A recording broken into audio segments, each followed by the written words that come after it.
അസ്സലാമു അലൈക്കും വറഹ്മത്തുള്ളാഹ്. സ്വാമി ബ്രഹ്മാനന്ദ തീർത്ഥ. പേര് കേൾക്കുമ്പോൾ വലിയ സംഭവമാണെന്നൊന്നും വിചാരിക്കേണ്ട. ആള് നല്ല ഒന്നാന്തരം ഉഡായിപ്പാണ്.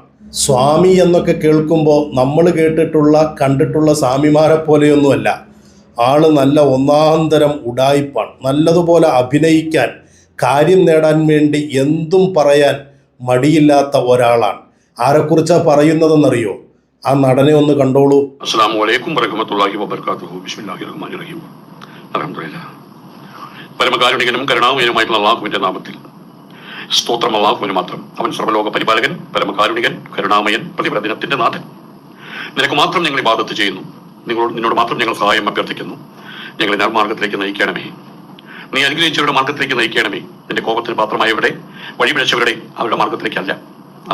ഇതൊക്കെ കണ്ടിട്ടാണ് കുറേ സാധുക്കളായ മുസ്ലിമീങ്ങൾ ഇയാളെന്തോ വലിയ സംഭവമാണെന്നൊക്കെ വിചാരിച്ചിട്ട് ഇയാളെ പൊക്കി തലേ കയറ്റിയത്.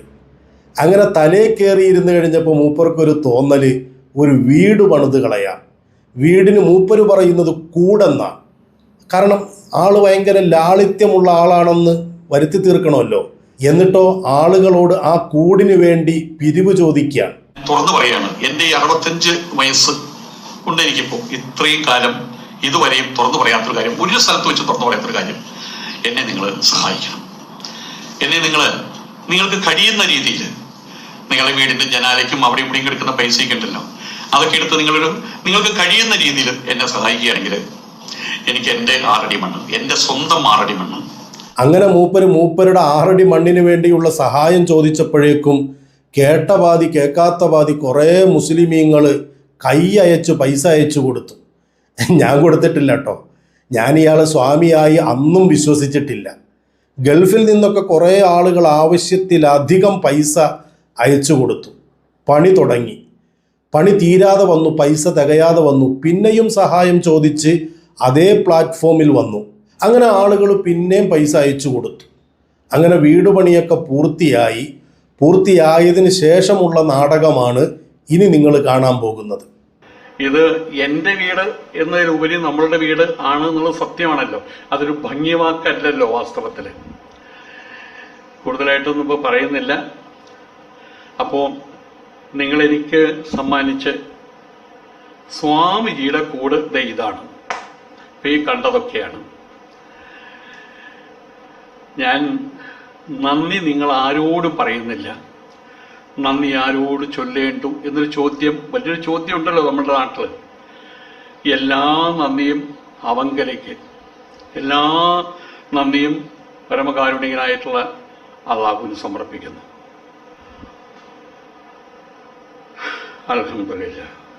അൽഹംദുലില്ലാഹ്.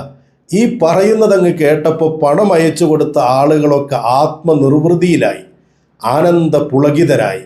നിങ്ങളോടല്ല ഞാൻ നന്ദി പറയേണ്ടത്, അള്ളാഹുവിനോടാണ് ഞാൻ നന്ദി പറയേണ്ടത് എന്നുകൂടി പറഞ്ഞപ്പോൾ എല്ലാവരും സ്വാമിജി എത്ര വലിയ മഹാൻ എന്ന് പറഞ്ഞിട്ടങ്ങ് പുകഴ്ത്താൻ തുടങ്ങി. അങ്ങനെ താമസമൊക്കെ തുടങ്ങി. കുറച്ചങ്ങോട്ട് കഴിഞ്ഞു. ഇയാളുടെ ചില സംസാരങ്ങൾ, ഇയാളുടെ ചില വിമർശനങ്ങൾ, ഇയാളുടെ വായിൽ നിന്ന് വരുന്ന പച്ചത്തെറികൾ, ഇതൊക്കെ കേട്ടപ്പോൾ സ്വാമി നമ്മൾ ഉദ്ദേശിച്ച പോലുള്ള ആളല്ല, ആളിച്ചിരി തരികിടയാണ് എന്നൊക്കെ മനസ്സിലാക്കിയപ്പോൾ ചിലരൊക്കെ വിമർശിക്കാൻ തുടങ്ങി, വിമർശനം കടുക്കാൻ തുടങ്ങി.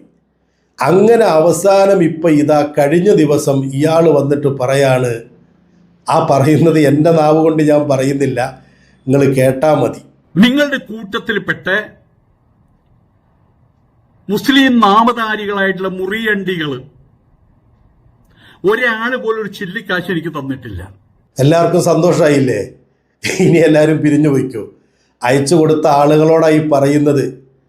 ആരെങ്കിലും ഒരാൾ വന്നിട്ട് ഒരു കാഷായോ ഇട്ട് 4 ഖുർആനായത്തും പിന്നെ 3 നബിചരിത്രവും പിന്നെ ഖലീഫ ഉമറിൻ്റെ ധീരതയൊക്കെ അങ്ങോട്ട് പറയുമ്പോൾ അങ്ങേര് വലിയ മഹാനാണ്, പിന്നെ പോരാത്തതിന് സംഖ്യകളെ 4 തെറിയും പറയും. അതും കൂടി ആയപ്പോൾ അങ്ങ് കൊമ്പത്ത് കയറ്റി വെച്ചല്ലേ. ഇപ്പം എന്താ വിളിച്ചത്? ഇതാര് വിളിക്കുന്ന ഭാഷയാ? ആരാണ് നമ്മുടെ നാട്ടിൽ ഈ ഭാഷ വിളിക്കുന്നത്? അതേ ഭാഷയല്ലേ ഇയാളുടെ നാവിൽ നിന്ന് വന്നത്? മുസ്ലിങ്ങളെക്കുറിച്ചാണ് ആ പറഞ്ഞത്. അതിനെ ന്യായീകരിക്കാൻ വേണ്ടി ഇയാൾ പറയാണ് നിങ്ങൾ എനിക്ക് വെറുതെ തന്നതൊന്നും അല്ല. നിങ്ങൾ കേട്ടോളൂ. കേരളത്തിലെ മുസ്ലിം സമൂഹത്തിനെ വളഞ്ഞിട്ട് ആക്രമിക്കുന്ന ഒരു കാലം ഉണ്ടായിരുന്നു. ഈ കൊറോണ കാലഘട്ടത്തിലൊക്കെ അത് സംഭവിച്ചിട്ടുണ്ട്. കൊറോണ കാലഘട്ടത്തില് തബ്ലീഗുകാരാണത് പടർത്തിയതെന്ന് പറഞ്ഞ് കൊറോണ തല്ലും കിട്ടിയിട്ടുണ്ട്. അവര് കൊറോണ ബാധിച്ചവർ തുപ്പി ആഹാരം കൊടുത്തിട്ട് ഇവിടെയുള്ള മറ്റെല്ലാവരും നശിപ്പിക്കാൻ വേണ്ടിയിട്ട് അത് പറഞ്ഞ് പടർത്തി, വലിയ രൂപത്തിൽ പടർത്തി. ഇവിടെ കൊറോണ പടർത്തിയത് മുസ്ലിങ്ങളാണെന്ന് പറഞ്ഞു. ഡൽഹിയിലുള്ള ഒരു മീറ്റിംഗിലേക്കാണ് ഈ സാധനം അവർ കൊണ്ടുവന്നത്. അവിടെ നിന്നാണ് പടർത്തിയതെന്ന് പറഞ്ഞു. മനഃപൂർവ്വം ആസൂത്രിതമായിട്ടാണെന്ന് പറഞ്ഞു. പിന്നീട് തൊട്ടതിനും പിടിച്ചതിനും ജിഹാദി ജിഹാദി ജിഹാദി ജിഹാദ് ജിഹാദ് എന്ന് പറഞ്ഞ് അവരെ വിഷമിപ്പിച്ചു. ഹലാലിന്റെ പേരും പറഞ്ഞ് ഇവിടെ കടകൾ തുറന്നു. ഞങ്ങളുടെ കടയിലുള്ളത് നോൺ ഹലാലാണ്. ഹലാലിന്റെ ബോർഡുകൾ വലിച്ചെറിഞ്ഞു. അതിന്റെ പേരിലും ഒരുപാട് സമ്മർദ്ദങ്ങൾ, മാനസിക സംഘർഷങ്ങൾ ഇവിടുത്തെ മുസ്ലിം സമുദായം അനുഭവിച്ചിട്ടുണ്ട്. തുപ്പി നൽകുന്ന ആഹാരം, തുപ്പല്, അത് പറഞ്ഞിട്ടുണ്ട്. ഈ രീതിയിലുള്ള പദങ്ങൾ ഉപയോഗിച്ച് ജിഹാദ്, ഹലാല്, തുപ്പല്, തീവ്രവാദികള്, ഇത്തരം പദങ്ങൾ ഉപയോഗിച്ച് ഇസ്ലാമോഫോബിയ പടർത്തി മുസ്ലിങ്ങളെ അധിക്ഷേപിക്കുവാനും അവരെ നികൃഷ്ട ജീവികളാക്കി സമൂഹത്തിൽ അവതരിപ്പിക്കാനുള്ള വലിയ ശ്രമങ്ങൾ ഇവിടെ നടന്നു. ഇപ്പോഴും ആ ശ്രമം നടക്കുന്നുണ്ട്, ഇല്ലെന്നല്ല. അന്ന് മനസ്സും തനുസും ഒപ്പം ധനവും മറന്നുകൊണ്ട്, എന്റെ സ്വന്തക്കാരെയും ബന്ധുക്കളെയും സുഹൃത്തുക്കളെയും മറന്നുകൊണ്ട് ഞാൻ ഈ സമുദായത്തെ നല്ല മനസ്സോടു കൂടിയിട്ടാണ് സേവിച്ചത്. അപ്പൊ ഈ സമുദായത്തെ അഥവാ മുസ്ലിമീങ്ങളെ ഈ ചങ്ങാതി എല്ലാം മറന്ന്, ധനസ്സും മനസ്സും ധനവും കനവും എന്തൊക്കെയുണ്ട് എല്ലാം മറന്നിട്ട് ഈ സമുദായത്തെ ഇയാൾ വല്ലാതെ സേവിച്ചു എന്നാണ്. ആ സേവനം ഞാൻ അങ്ങോട്ട് ചെയ്തപ്പോൾ തിരിച്ച് നിങ്ങൾ ഇങ്ങോട്ട് ചെയ്തതാണ് എനിക്ക് വീട് വെക്കാനുള്ള പണം അയച്ചു തന്നത്, അല്ലാതെ നിങ്ങളുടെ ഔദാര്യമായിട്ട് തന്നതല്ല എന്നാണ് ഈ പറഞ്ഞത്.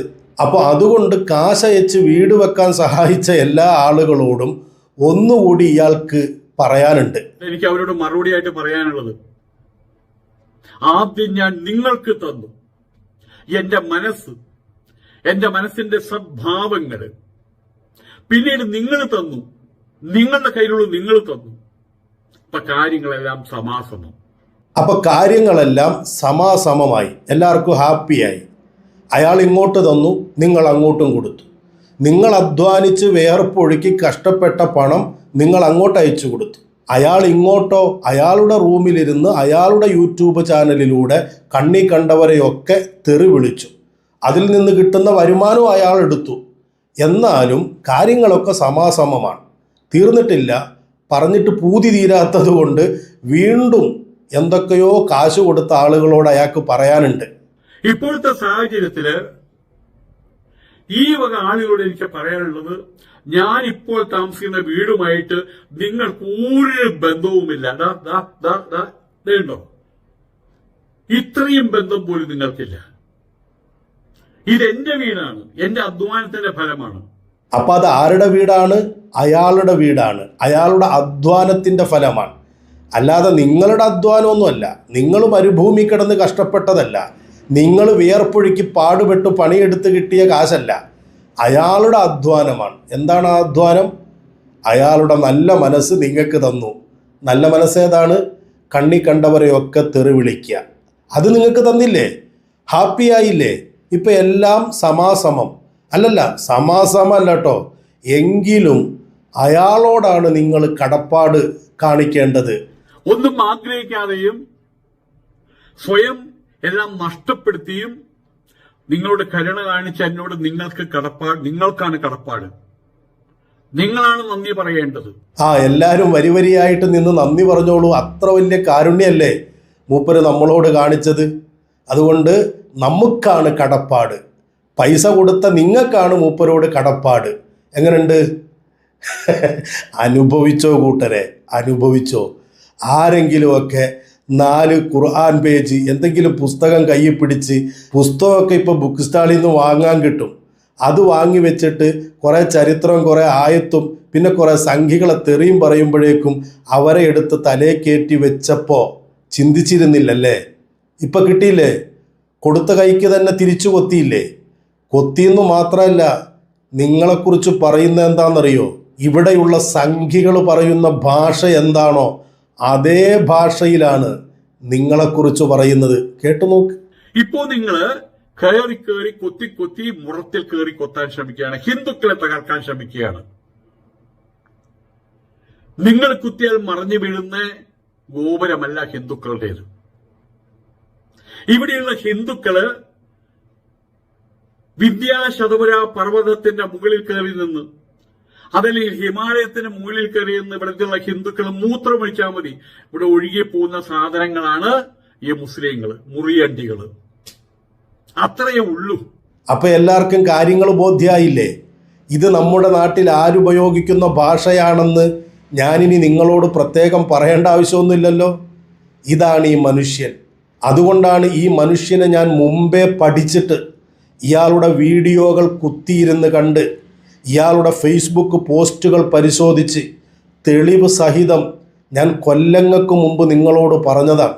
ഇയാളെ നമ്പരുത്, ഇയാളെ വിശ്വസിക്കരുത്, ഇയാൾ തട്ടിപ്പാണ് എന്നൊക്കെ.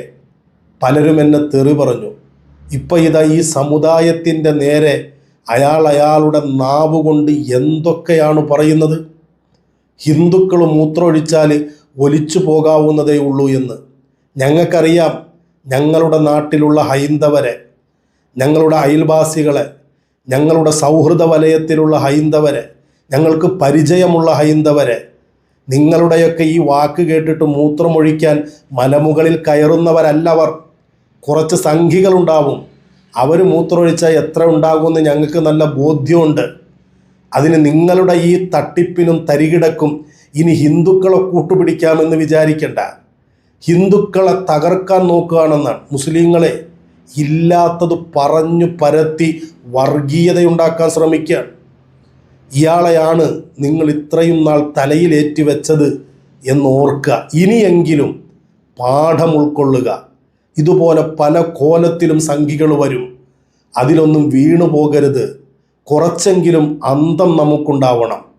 ഞാൻ പറയുന്നത്, ഇയാളുടെ വീഡിയോകൾ പോലും നിങ്ങൾ കാണരുത്. വീഡിയോകൾ കണ്ട് അതിൽ പോയി അയാളെ തെറി വിളിച്ചുകൊണ്ടാണെങ്കിലും കമൻറ്റുകൾ എഴുതിയാൽ അയാൾക്കത് ഗുണമേയുള്ളൂ. അയാൾക്കതുകൊണ്ട് വരുമാനം ഉണ്ടാകും. അതുകൊണ്ട് വീഡിയോകൾ കാണരുത്. കമൻറ്റുകൾ ഒരെണ്ണം പോലും തെറി വിളിച്ചും എഴുതണ്ട, അല്ലാതെയും എഴുതണ്ട. അല്ലെങ്കിൽ തന്നെ തെറി വിളിക്കുക എന്നത് നമ്മുടെ സംസ്കാരവുമല്ല. നിങ്ങൾ പ്രത്യേകിച്ച് കമൻറ്റ് ബോക്സിൽ പോയി തെറി വിളിക്കുന്നത് കൊണ്ട് അയാൾക്ക് നേരത്തെ കാണിച്ചല്ലോ, അതിനൊന്നും സംഭവിക്കാൻ പോണില്ല. മറിച്ച് അയാളുടെ അക്കൗണ്ടിലേക്ക് വീഡിയോ റീച്ചായി അതിൽ നിന്ന് കാശ് വരും. എന്തിനാ നിങ്ങൾ ആ പണിക്ക് നിൽക്കുന്നത്? അതുകൊണ്ട് വളരെ വിനയത്തോടെ പറയാൻ, നിങ്ങൾ അയാളെ ആ രീതിയിൽ പോലും ഇനി സഹായിക്കരുത്. കൊടിയ വിഷമാണ്, കൊടിയ വിഷമാണ്. ഇനി ഇതൊക്കെ മറന്ന് ഒരു 4-5 മാസം കഴിഞ്ഞിട്ട്, അല്ലെങ്കിൽ 1-2 മാസം കഴിഞ്ഞിട്ട് ഇയാൾ വീണ്ടും അസ്സലാമു അലൈക്കും ബിസ്മില്ലാഹിർ റഹ്മാനിർ റഹീം പരമകരുണികനും കരുണാനിധിയുമായ എന്നൊക്കെ പറഞ്ഞു വരും. വീണുപോകല്ലേ. അപേക്ഷയാണ്, സ്നേഹത്തോടെ അഭ്യർത്ഥിക്കുകയാണ്. അസ്സലാമു അലൈക്കും വറഹ്മത്തുള്ളാഹി.